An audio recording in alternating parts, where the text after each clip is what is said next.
nesse aspecto, então, somente, enfim, nos aproximar de Spinoza teria, talvez, a desvantagem de criar uma sobrecarga, vamos dizer, no paciente que estivesse lidando com essa situação. A gente quase sempre, em vários aspectos, doenças, vamos chamar assim, situações, a gente tenta hoje tirar um pouco dessa carga, a gente tenta levar o campo dito científico, dito da doença nosológico e procura dizer, enfim, seja na depressão, ou no alcoolismo, ou na dependência de drogas parecidas, a gente, pelo menos aspectos da saúde, dizer, não, veja bem, isso aí tem a ver, uma doença, um processo, uma outra coisa, tira com aquela carga de que ele, né, que está forte, que é pesado e tal, e pensando na melancolia ou a depressão propriamente como essa virtude mais fácil, etc., a gente voltaria por um pouco a carga no sujeito, enfim, como é que você vê essa questão.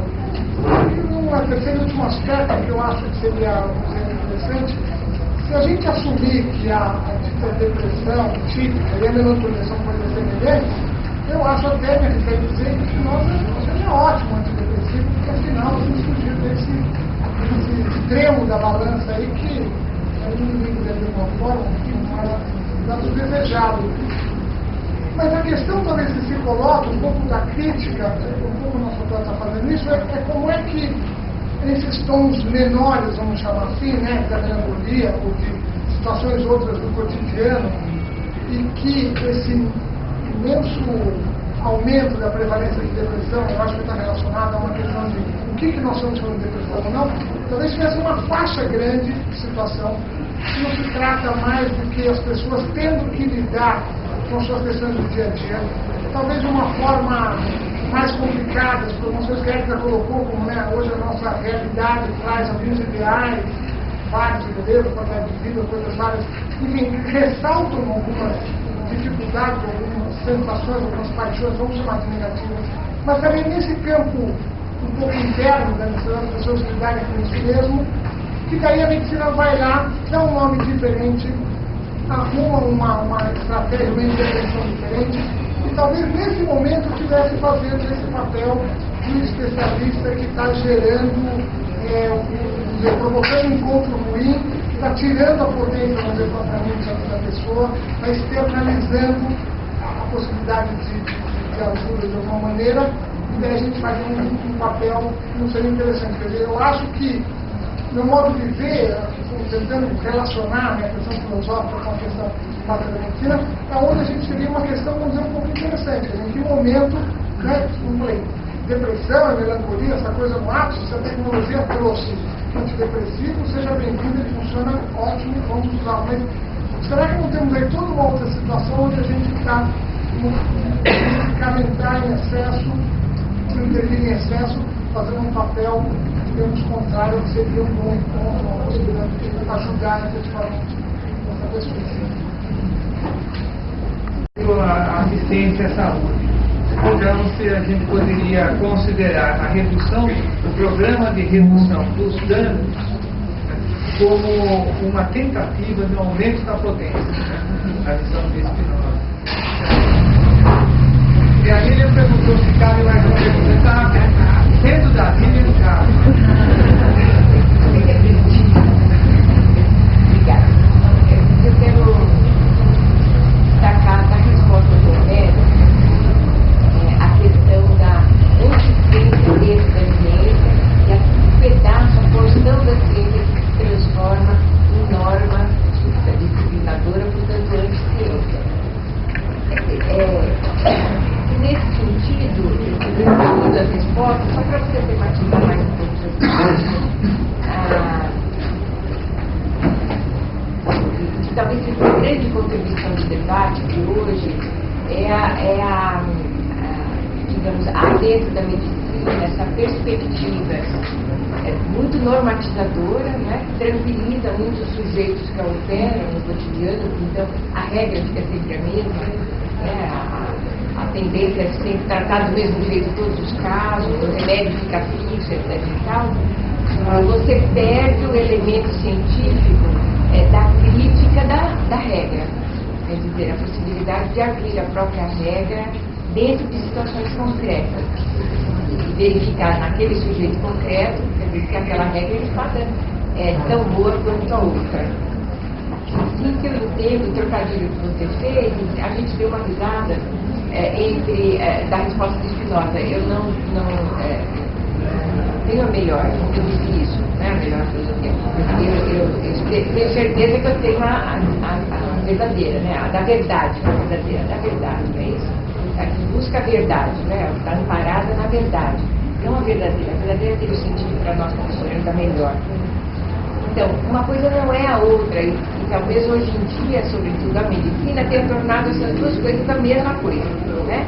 Quer dizer, aquilo que, em busca de uma boa terapêutica, de uma boa intervenção, eu a transformo, então, numa regra única, permanente, cronifico a regra, né? A torno a melhor, em definitivo, né? E perco a ausência da possibilidade crítica. Isso se junta bem, me parece, com a questão da responsabilidade que teria o médico diante da proposição assistencial perante os outros, da questão que você coloca, não basta só muitos iguais a nós, teria que ter os diversos múltiplos e uma possibilidade de abertura, porque todos não sei se nós somos assim, nem vocês. Então, né? Eu queria ouvir um pouquinho mais sobre isso, que acho que essa é uma boa. Então, a gente vai estar encerrando. Não, eu faço. Uma última aqui da internet, de novo da doutora Pasqualina. Se Spinoza recomenda as experimentações como uma forma de alcance da felicidade, é possível um centro de saúde adotar esse método para sua excelência? De que forma?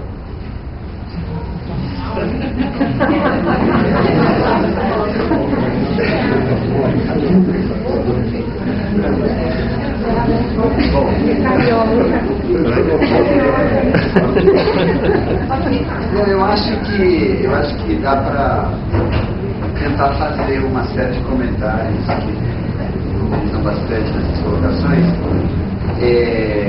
No fundo, a gente poderia retomar a questão do que Spinoza acharia do antidepressivo, né? Eu acho que uma coisa muito importante que o Homero colocou, e que para mim também é um traço muito impactante no meu contato com a filosofia de Spinoza, é de ser uma forma de pensamento contra o julgamento. Se não me engano, textualmente ele diz assim, julgar não, compreender, né?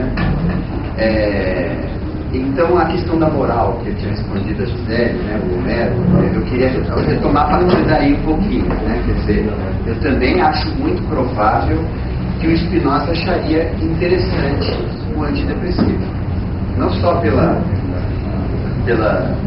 inclinação a todo o progresso e tudo mais, mas porque o Spinoza não julgaria a priori, não colocaria um antidepressivo no lugar nem do bem absoluto, nem do mal absoluto.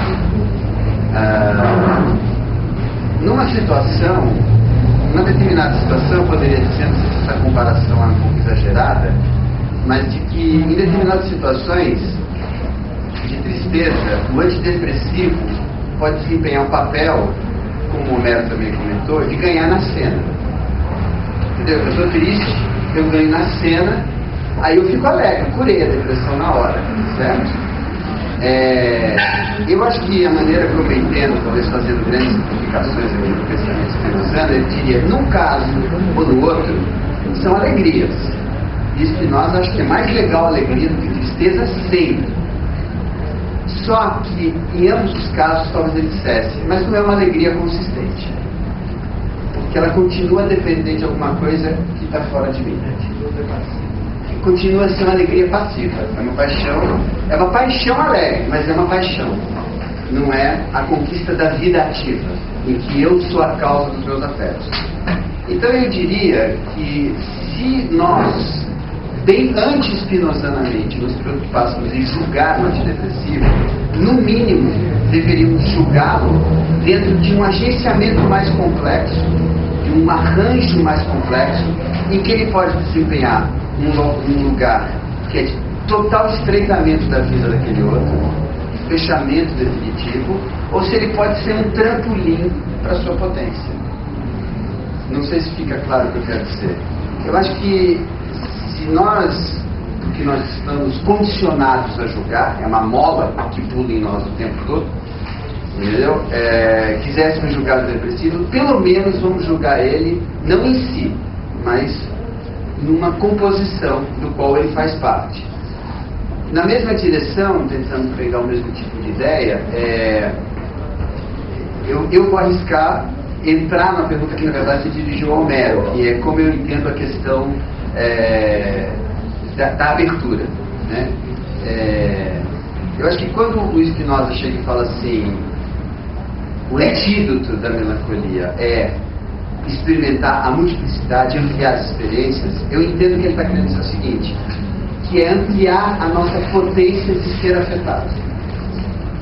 Né? A depressão é a mais baixa potência da gente ser afetado, não só apenas de agir e pensar, mas mesmo de sermos afetados. E é claro, e talvez esse seja o golpe de misericórdia na ideia de que é impossível pensar uma medicina spinozana, até porque isso seria um estreitamento total e completo do que a filosofia spinozana propõe como ética, como modo de vida, como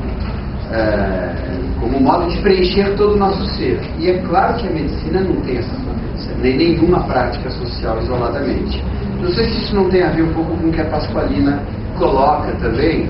É claro que eu acho que os serviços de saúde, as práticas de saúde, devem ampliar as suas ofertas no sentido de ampliar o nosso poder de ser afetado. Tá certo? Mas ela não vai poder fazer isso sem estar conectada a muitas outras práticas sociais, né? Sem que a gente de novo recairia numa ideia onipotente e completamente de uma medicalização ainda mais atroz da vida, e que eu acho que a gente também está vivendo isso, às vezes infelizmente dentro do programa de saúde da família, né? Quando ele muitas vezes pretende uma abrangência e uma forma de lidar com todas as questões sociais, sabe, que emergem numa dada comunidade, num dado território, sem pensar, na verdade, sempre essa ideia, para mim, sim, é uma ideia fortemente spinozana, a nossa composição. Porque se para o outro ali, o paciente, a questão também é de buscar prospectivamente, experimentalmente, junto com o outro, sem saber a priori qual é esse caminho, quais são os bons encontros, quais são as composições ambientativas de potência que ele pode entrar, nós mesmos, enquanto um campo de práticas, devemos nos perceber em composições maiores. Não sei se... E eu acho muito legal a questão que a Adriana trouxe, que eu também acho que traz isso, porque o que no fundo Spinoza tem uma certa relação com isso, porque eu queria reforçar a questão da Adriana para passar para o Homero. Essa questão também que me tocou, claro, eu não tenho dúvida que foi pela insuficiência de tempo de desenvolver essa ideia. Então a gente está um pouco querendo, mas essa questão da compreensão de si, que Spinoza compreender é compreender a relação de um corpo, a relação de composição de um corpo com outro corpo. A questão talvez é muito mais, o que nos falta, né? Talvez menos compreensão de si e muito mais compreensão da relação e de como nós nos produzimos na relação. Que eu acho que essa é uma questão correlata a esse modo de pensar, vamos dizer, que Spinoza nos propõe. Eu só propõe o seguinte, ele propõe lá para o Homero e a gente encerra com a fala da Tatiana, tá bom? E a gente encerra o seminário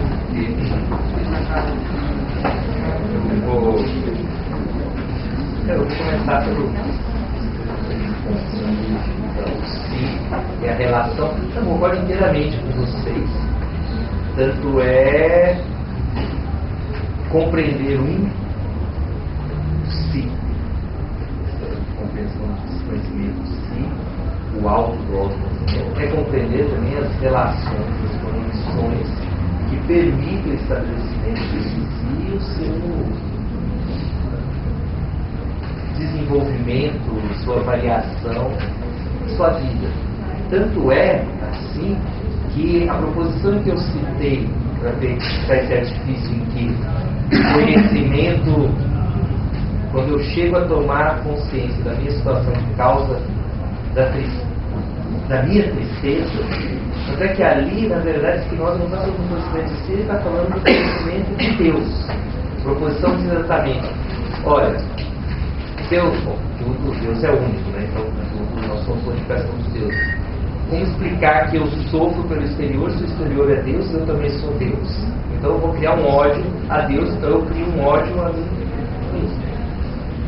Ele diz: não, porque no momento em que você compreende que o exterior, as relações que se estabelecem, você compreende que toda essa conexão que se forma, que no fundo a tristeza também é sua responsabilidade. Mas efetivamente a conexão, Deus, tudo isso, você tem toda a razão.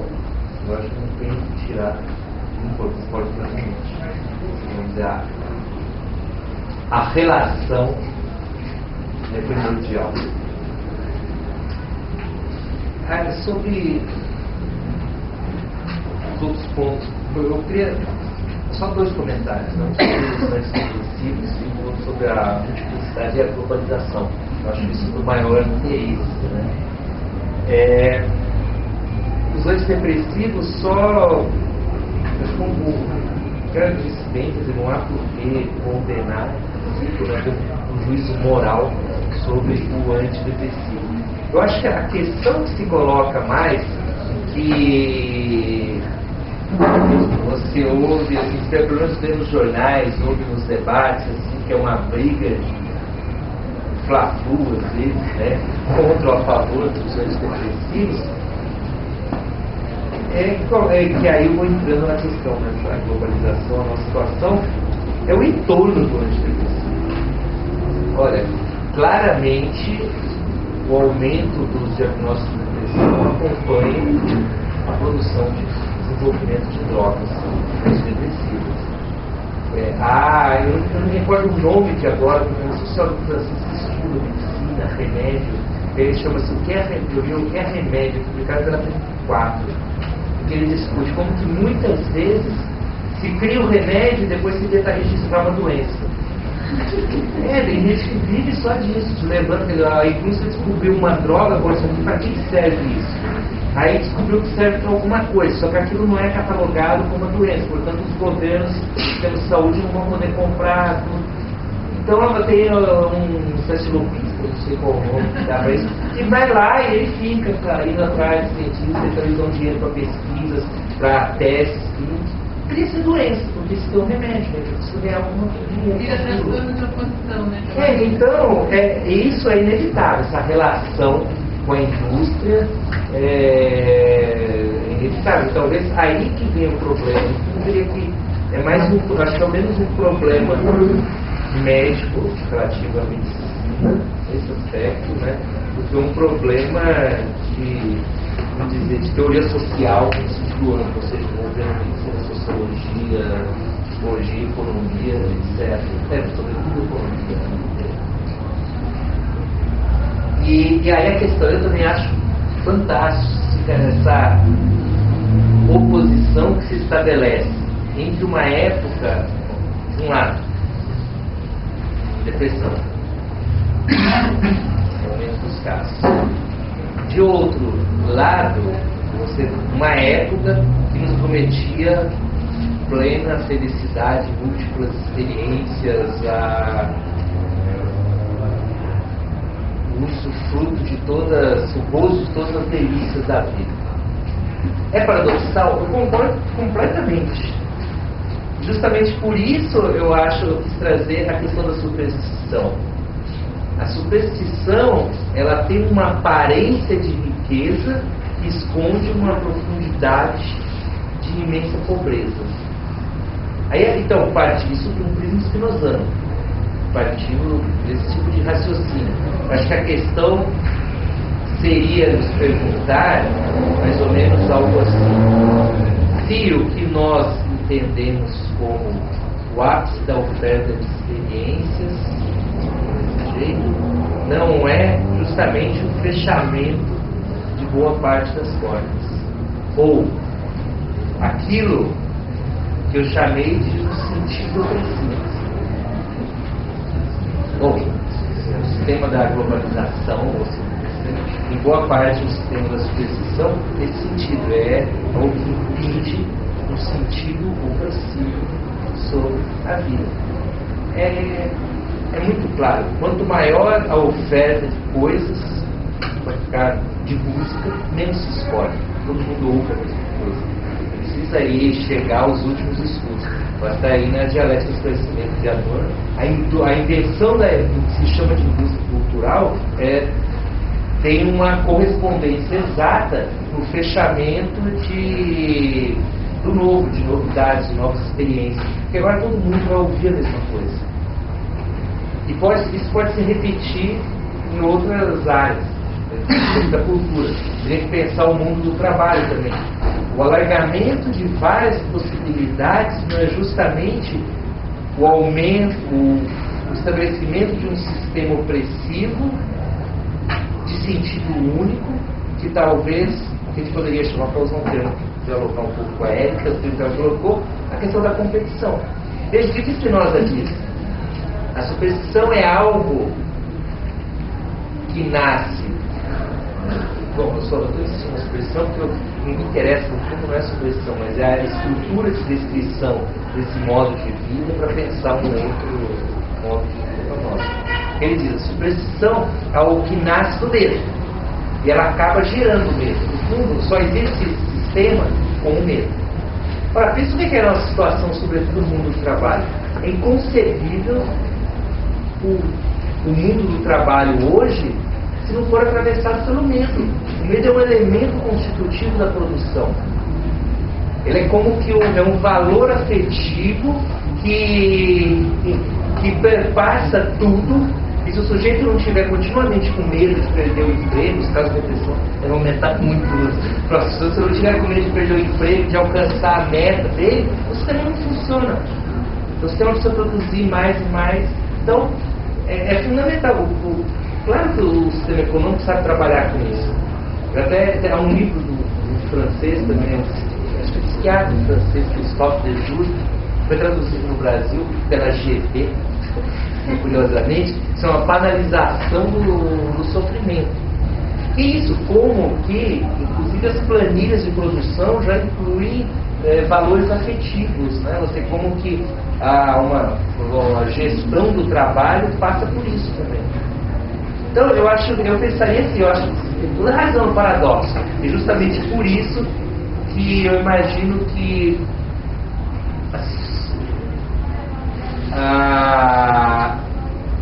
aquilo que o nosso modo de vida nos aparece como sendo, à primeira vista, ele talvez seja muito, na camada profunda, seja muito diferente. É um palpite, por isso que eu entrei nisso também. E essa é a minha aposta para, por isso, mobilizar a questão da superstição em Spinoza. Palpite. Eu vou tentar ser rapidinho. Quando a gente começou esse diálogo, né, lá no Instituto de Saúde, alguns me fizeram perguntas desse tipo, que nós indicaríamos antidepressivo, porque a tentativa do diálogo é justamente dar aquilo que o outro não tem. Ele vem com a pergunta e responde com filosofia que não tem para dar. Então eu posso dizer o que é o corpo para Spinoza. Eu posso dizer que não é um corpo isolado do mundo. Ele se define a partir das relações que ele tem com as exterioridades. O corpo é história, o corpo é cultura, o corpo é um indivíduo composto de outros indivíduos externos, internos. Eu posso responder com isso. E aí o que ele se perguntaria, bom, onde é que atua o antidepressivo e se isso altera as relações que esse corpo tem com o mundo? Quer dizer, eu não posso responder. Então, colocar o Spinoza para responder como médico seria perder a riqueza das perguntas que ele pode abrir também, para outros caminhos e outras soluções. Né? É o que eu acho. E a outra, e ao mesmo tempo, o diálogo com o pessoal do Instituto de Saúde, que é hoje com a discussão, me enriquece de tornar, de perceber o horizonte dele se abriu para um lugar que não é só puramente teórico, quer dizer, não é só você que está se comportando, eu também estou, porque eu não conheço isso. E esse não conhecimento diz respeito ao desenvolvimento acadêmico, científico, que nos separou, né? A gente tem que fazer mais esses exercícios, estabelecer mais pontos. Eu acho que é isso que é tanta tarefa do Emílio, desde que eu comecei a trabalhar, enfim, trabalhar com ele. A outra coisa que eu acho que tem que ser comentada aqui, que também é peculiar na definição de Spinoza de melancolia, é que ele fala, ele dá duas definições, do corpo e na mente, todas as partes igualmente afetadas do corpo e na mente. O que significa dizer todas as partes? O corpo, mais pra frente ele vai dizer assim, nas definições dos afetos, ele fala, olha, eu não vou incluir melancolia nas definições dos afetos, porque o corpo, aliás, a melancolia é mais referente ao corpo do que à mente. E aí você pergunta, o que é o corpo em Spinoza? Bom, um conjunto de relações com outros corpos e tal. O corpo humano é um conjunto de relações. O que quer dizer todas as partes são igualmente afetadas e não dizer todo o corpo afetado? As partes não estão relacionadas entre si. Ele não é, já não é a natureza de corpo, não é um conjunto de relações. Então, transpõe isso para o resultado da melancolia, né? Que é onde ele vai trazer lá na frente, na proporção do conhecimento, o resultado disso é um indivíduo que se isola, né? Ele fala, os teólogos execram, reprimem as paixões como vícios, mas os melancólicos enaltecem os vícios, para se separar dos outros homens. É o homem que se isola da humanidade. Então, é engraçado, a melancolia, ela tem ausência de relação entre todo o corpo impróprio a ele, e ao mesmo tempo é a paixão mais, o afeto mais apolítico, né? Só o homem e todos os outros homens. Por outro lado, toda essa discussão que nós fazemos aqui leva aonde? Para interferir na melancolia, eu acho que isso foi avançando até agora, para interferir na melancolia, você tem que interferir aonde? No prosado, no corpo, em que parte do corpo? Não, um conjunto de relações, quais sociais, culturais, que formas de intervenção vão ser feitas no indivíduo, sobrecarregando o indivíduo, no entorno, tudo isso que vocês fazem. Né? Então, a maior das paixões tristes e a das paixões mais apolíticas, né, mas que não discutem, neste lugar se torna a grande política. A paixão que discute, que introduz a questionar a saúde politicamente. Então, a melancolia, uma paixão. A política nos obriga a pensar saúde politicamente, eticamente, medicina eticamente. Então, eu acho que, em vez de a gente ficar pegando as diferenças, talvez a gente possa trocar mais justamente o que um não tem do outro e responder mais com Spinoza, continuar esse diálogo mais vezes, né? No Instituto aqui, eu confesso que aprendi muito hoje, né? Principalmente com a aula que você fez, tenho muito que agradecer e espero que você goste.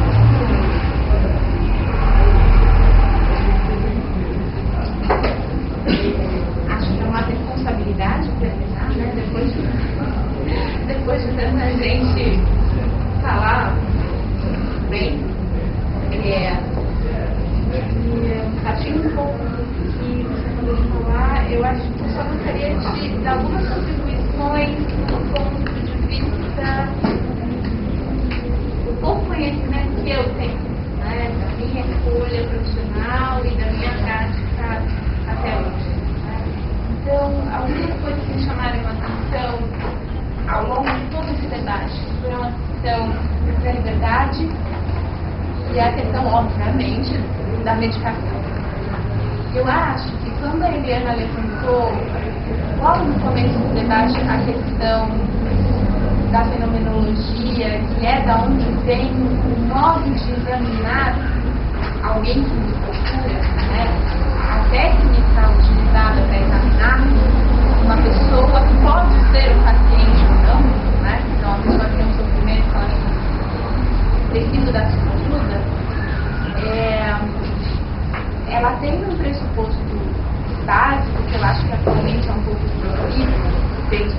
colegas psiquiatras, que é uma doença ou um transtorno mental é algo que priva o indivíduo de liberdade. Então, eu acho que eu gostaria de contribuir com isso, porque eu acho que isso é uma coisa que é muito importante e eu acho que a gente deveria ter mais presente na clínica psíquica em geral e eu acho que é muito esquecida. E a segunda coisa, falando um pouco aí das causas de depressão e dos antidepressivos, o Agulha Guerra era um psiquiatra infantil espanhol, já falecido, e ele dizia que não interessa o que é a mente, a gente só não pode esquecer que ela é uma coisa que acontece dentro da cabeça, não em cima da cabeça. Então é óbvio que tem repercussões físico-químicas, sinápticas, neuronais, sei lá, isso ainda está em estudo, né? E o que eu acho que esse tipo de diálogo até pode trazer de enriquecimento é assim, como é possível uma estrutura tão complexa responder a situações sociais, políticas, afetivas, conflitos, etc. E é mais do que comprovado hoje que tem alterações, tem. A gente não sabe ainda o que vem antes, né? Que são as alterações neuronais, neurotransmissores, sei lá, ou se são as alterações do entorno, mas é fato que as duas coisas ocorrem. Né? Então eu acho que a gente não pode esquecer disso. Eu acho que a psiquiatria, hoje em dia, a corrente dominante da psiquiatria é muito biológica nesse sentido, e eu acho que ela é empobrecida quando se reduz a isso. Mas a gente não pode ter o tempo virar para o outro lado e esquecer que sim, nós não somos massinhas, nós temos um corpo, né? E a mente, seja lá onde ela se localize, ela faz parte desse corpo. Até hoje não está provado que essa mente continua depois do corpo físico. Eu acho que a gente tem que trazer isso para a prática clínica da gente. Então eu acho que isso é uma coisa que a gente tem que lembrar a respeito das causas. Tem um monte de pesquisas, eu acho que não vale a pena ficar descrevendo aqui, causas etiológicas da depressão. Sim, quem tiver interesse, eu posso até depois indicar algumas coisas para ler. Mas o que eu acho importante pensar os antidepressivos são um modo de ação sobre essas alterações que foram detectadas, por acaso detectadas depois que os antidepressivos foram inventados. Né? Então, uma coisa que foi empírica. Né? O primeiro antidepressivo, na verdade, não era para ser um antidepressivo, era para ser um antipsicótico, era funcionando deprimidos. E a farmacopeia psiquiátrica é desenvolvida assim, geralmente. Claro, hoje em dia nem tanto, mas os primórdios foram desenvolvidos assim. Né? E eu acho que, concordo com o Ricardo, até com o outro, a gente tem que tomar cuidado para não jogar o bebê com a água do banho. Porque senão a gente fica o pé numa determinada posição e não consegue fazer essa troca, que eu acho que é o mais importante. Para terminar, eu também queria agradecer, eu acho que eu aprendi muita coisa, eu acho que eu vou sair daqui pensando um monte de coisa que eu nunca havia pensado antes. Então eu queria agradecer pela oportunidade e acho que agradecer a todo mundo que ficou aqui até essa hora ouvindo a gente falar.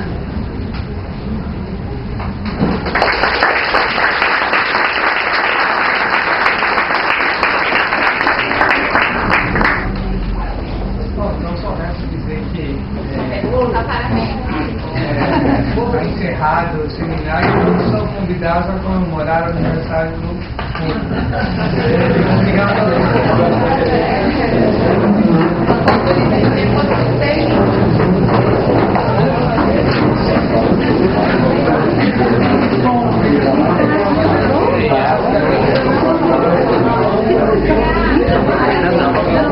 Agora